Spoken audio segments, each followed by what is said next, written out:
go there. Should we chase plane GSX or both? Both.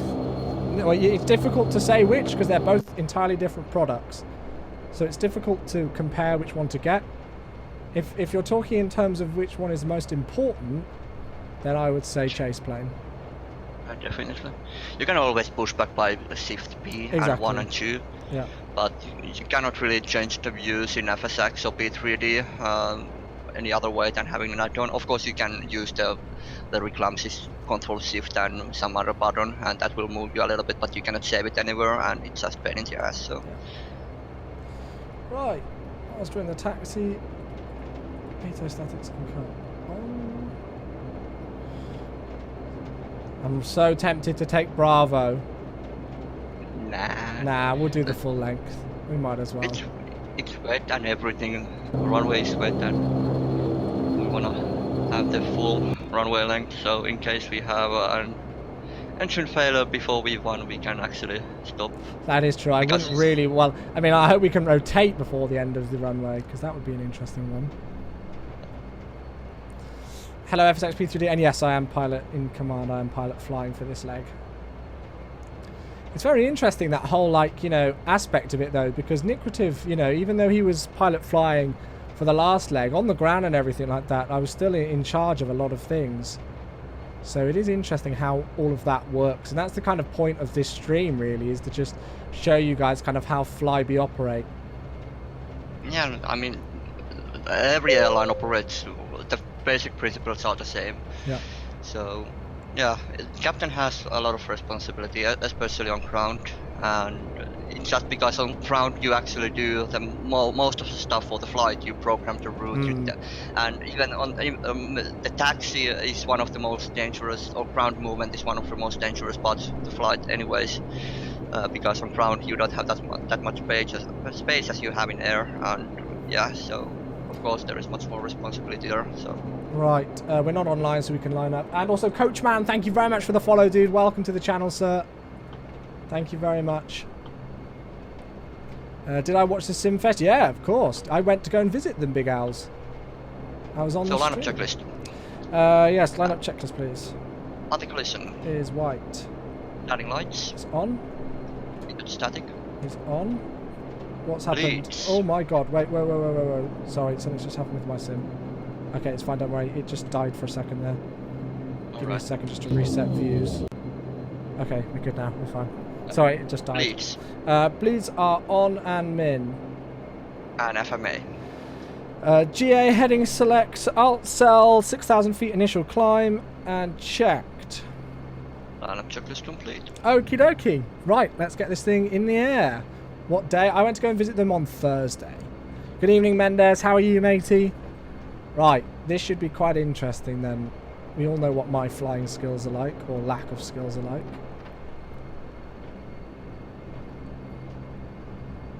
Right, we'll keep the aircraft rolling. Are you ready, sir? I'm ready. Okie dokie, here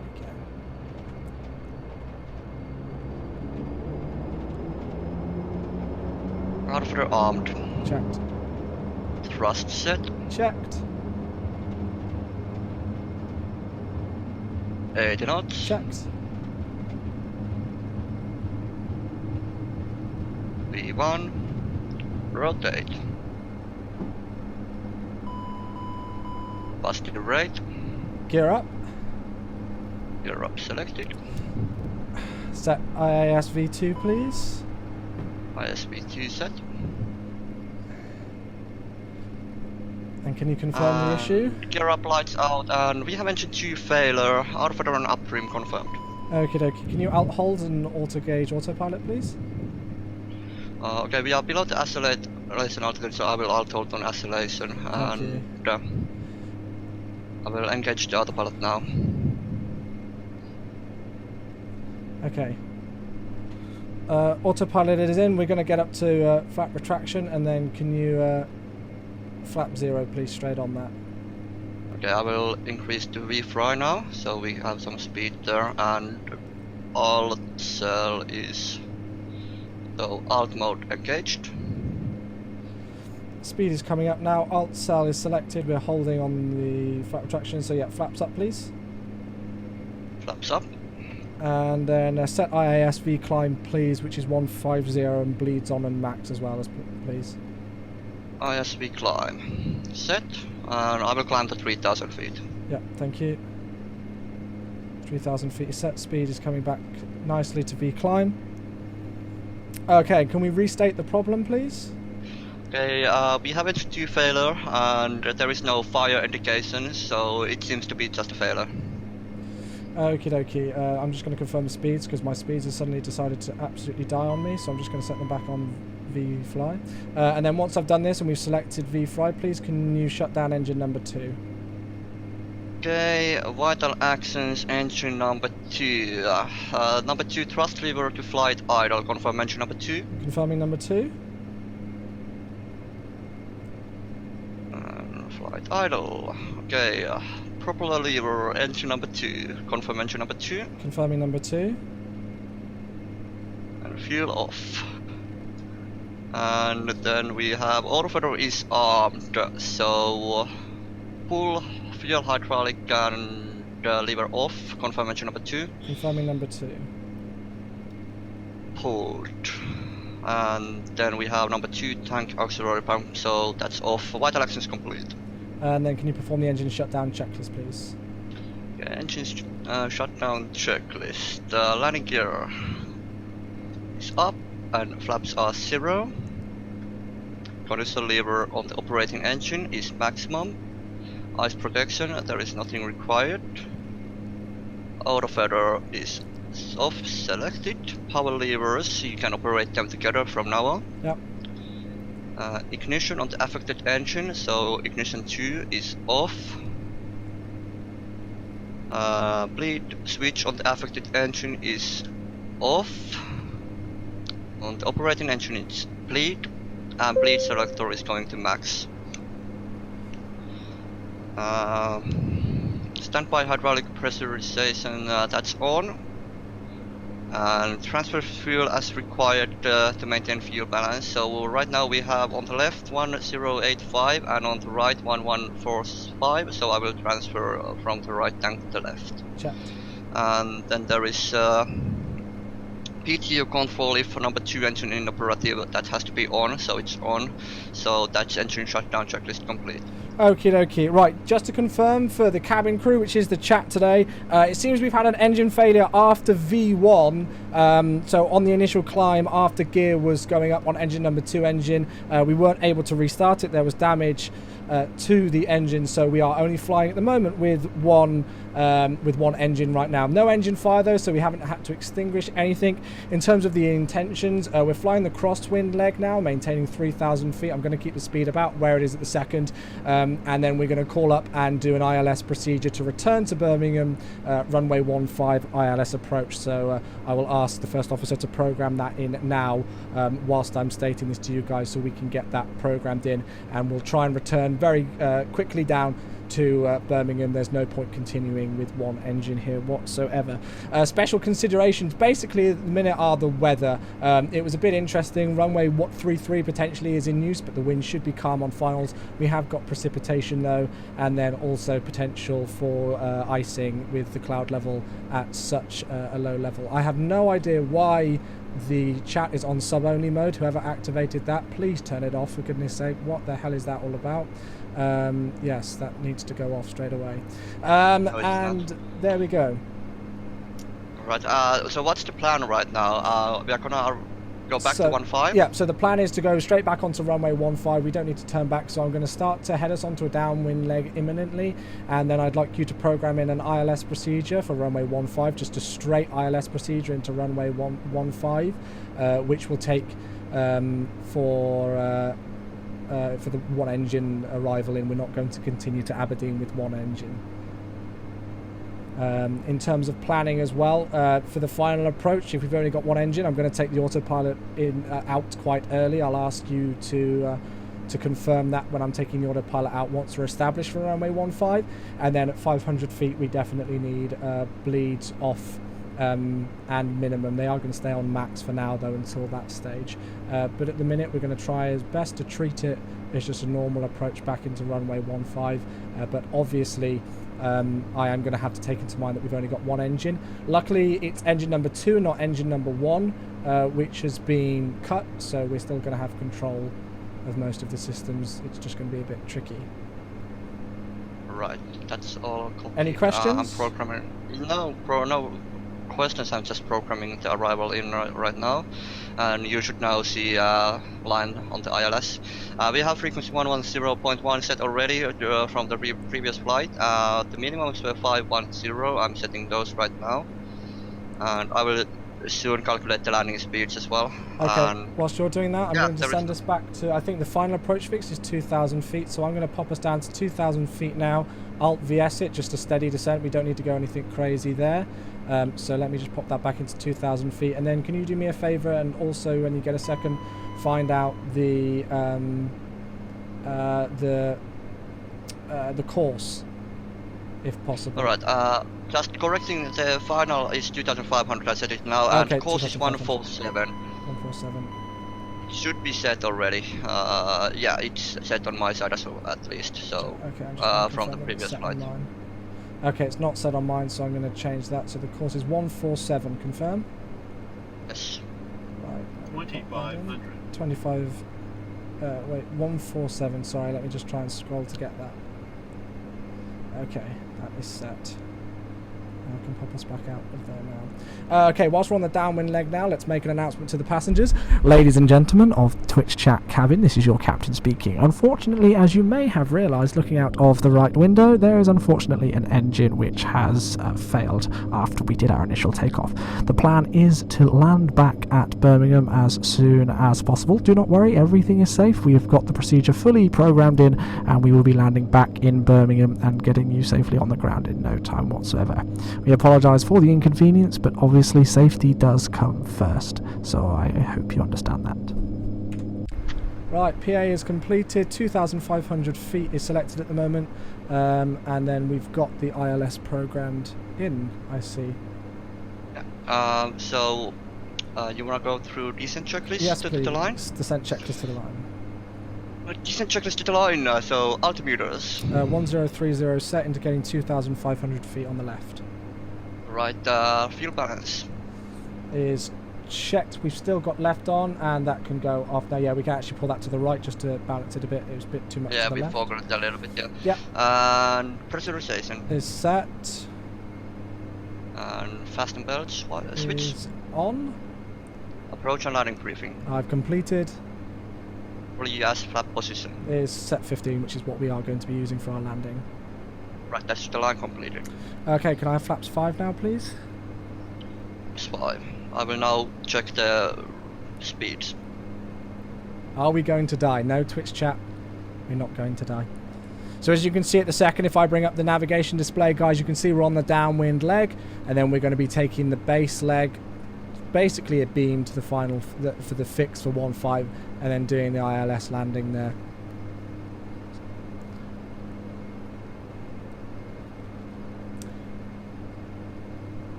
What's our weight right now? 26360.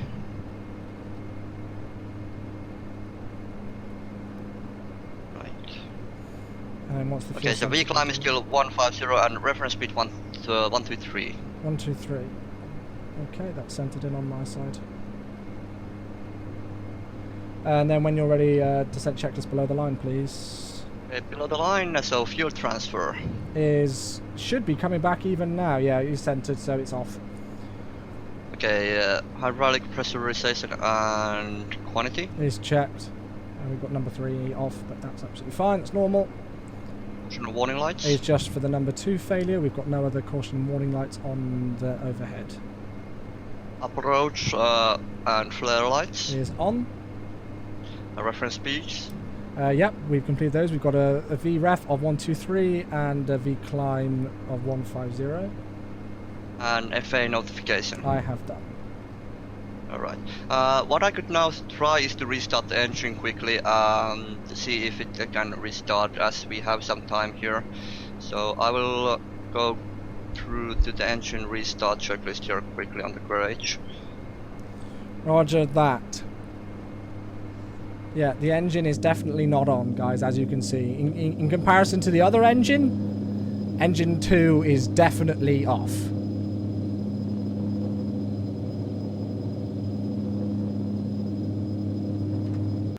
So that's not good. So that's why we're landing back.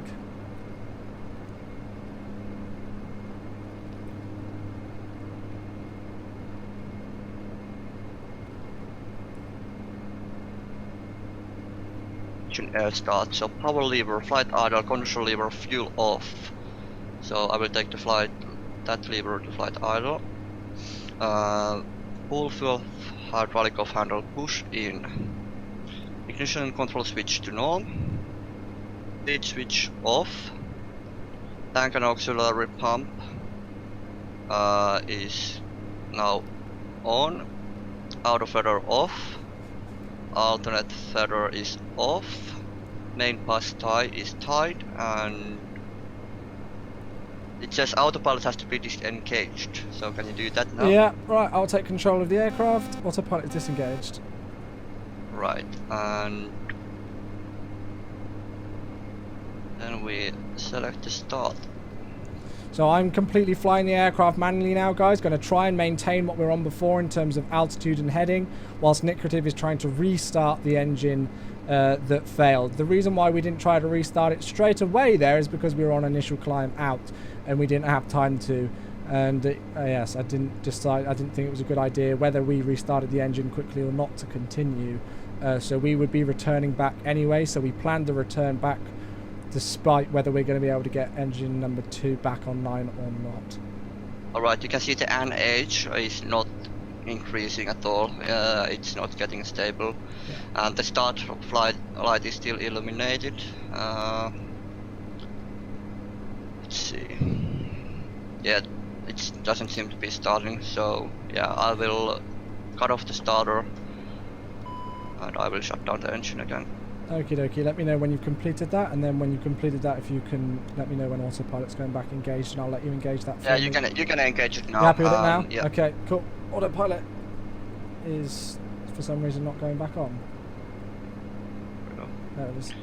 Alright, okay, that's about it. We have engine 1 is secured, and we have engine 2 is secured, and engine 1 is still functioning normal, and yeah, I think we are ready for the approach now. Yeah, starting to make the base leg back onto runway 15, and then we'll make the approach. Obviously, if we were online and stuff like that, we would have called ATC earlier on and called a mayday or a pan, and talked about that. Yeah, what happened? It was an engine number 2 failure. So we had an engine 2 failure, sorry, after V1. So of course V1 is the speedway you have to continue.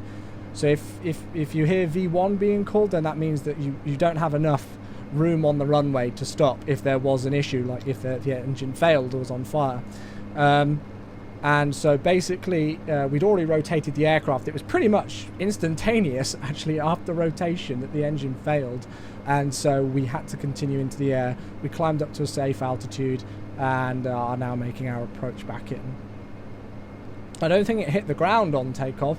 Certainly you saw the aircraft bank over. I felt it go. You probably saw me grimace. But I felt the engine go, and the aircraft banked to the right hand side as we lost control of it. Rincon, if the runway is like super long on these planes, you wouldn't still try to land. Yeah. On smaller planes, you would still try to land on the remaining part of the runway if able, but on a bigger passenger planes, you wouldn't. Okie dokie, I'm gonna select the nav source now for the ILS and then arm the approach. And then, yeah, we just remain calm and do an ILS procedure as normally as possible, if we can do.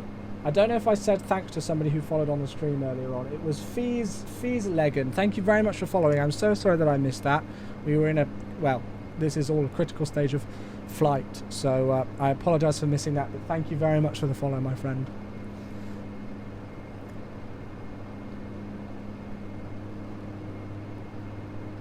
And then according to the QRH, we don't actually stop on the runway for an engine failure. We vacate as soon as possible. So what we're going to do is we're going to vacate as we did before, hopefully onto Charlie, and then go from there. And we'll do a single engine taxi back to stand. We've not got an engine fire, so we should be safe to proceed. Right. And then again, according to the QRH, as I've said, I'll repeat it again just for Twitch chat's sake and your sake as well. I am going to be taking the autopilot out pretty much instantaneously once we're established on the localizer and the glide slope. So I need to control the aircraft manually, and then bleeds off and minimum at 500 feet AGL, please. P3D, yes, if there was a major fire, it would be still safer to actually get airborne and try to land the aircraft after that than actually landing on a forest. So of course there is pilot discretion, but that's the norm every time. You would try to extinguish the fire first and try to fly the plane. That's always safer than trying to land the plane on the remainder of the runway and overshooting the runway and heading up into forest. Hello George, welcome to the stream. Yeah, after V1 you take off no matter what. That's the whole point on V1. Okay, localizer is alive. Yeah. And then we'll wait for the glide slope as well, which is alive as well. And it was creeping its way down. And then we're back onto finals.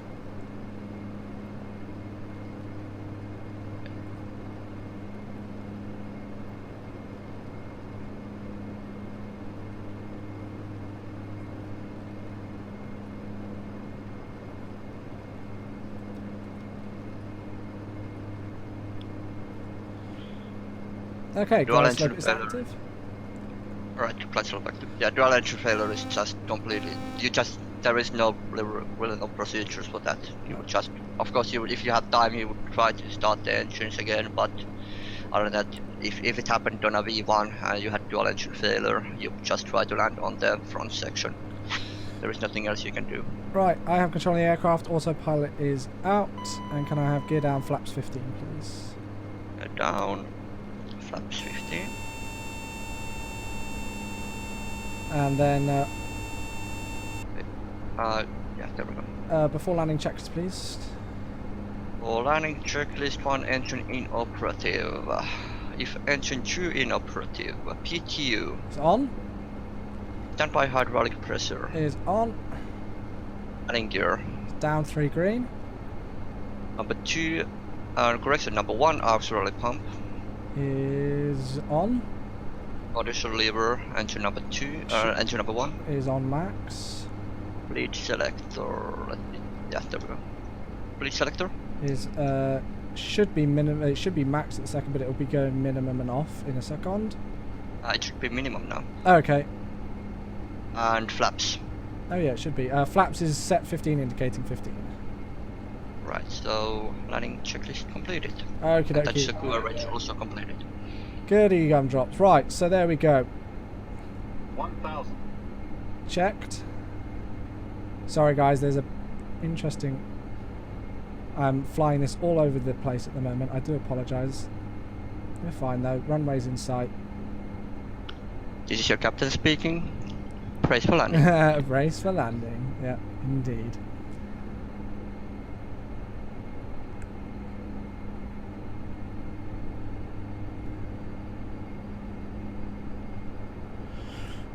Wish me luck then, guys. Wish me luck. Let's try and get this thing down safely with 1 engine, which is definitely easier said than done. Checked. Right, 500 feet. Bleeds off. Yep.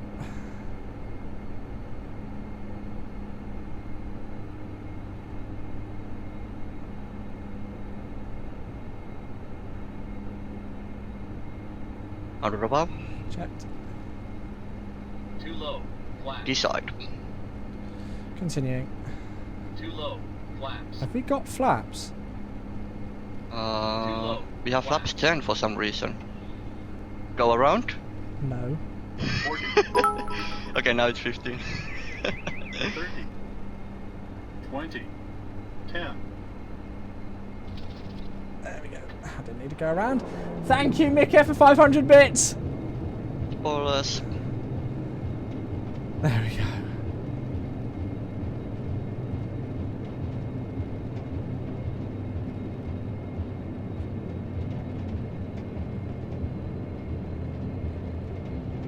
Knots.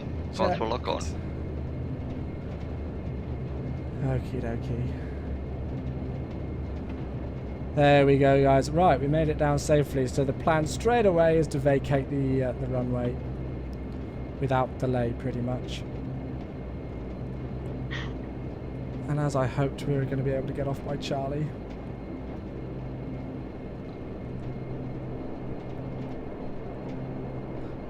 Well, there's a one-engine landing for you all. I didn't expect to be doing that this evening.